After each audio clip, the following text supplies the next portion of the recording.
There are a ton of generational divides happening right now, but one thing that brings us all together, at least as parents, is that we are learning as we go. That's so true. And when new research suggests that we may be doing something right, we have to share it. We have to scream it from the rooftops. And really, I would say this is for our parents' generation because they now get to see the fruits of their labor. I know. You know? I love that. And how great we've all turned out to be. So yourtango.com did some research and deduced that children that came from households that had stricter rules put on them as children ended up just being better humans when it came to their adulthood, and it helped them massively in the long term. Now, this list that they came up with are essentially the things that they saw most of, whenever they would then compare it to their adult children, they saw great benefit from them. So a lot of these things may not seem super strict, but I do think that they take some sort of discipline to make sure that they happen all the time. So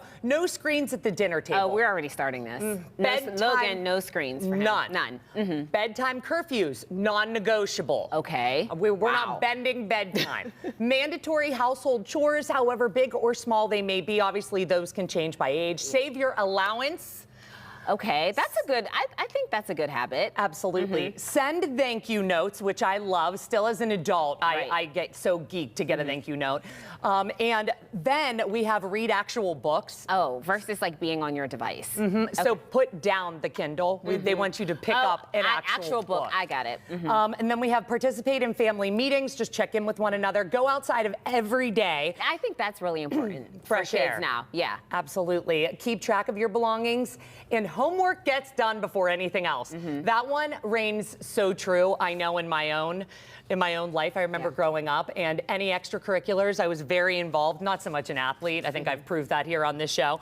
But as far as student council was concerned and all those different activities, my parents would be like, if the homework's not done, we don't care that you're student body president. Right. Math needs handled, algebra needs handled, and school comes first. And I always, I still do. I put work first, and then I handle that and what I have to do. My parents were exactly the same. You needed to do your homework before you could go outside and play. And back in my day, going outside, that's all you wanted to do. Right. So if you couldn't do that, then you were very sad. So you made sure to get that done. My dad always instilled in me that you need to do more. So if you have to read 6 chapters for your homework assignment, you should read 8. Oh, God bless him.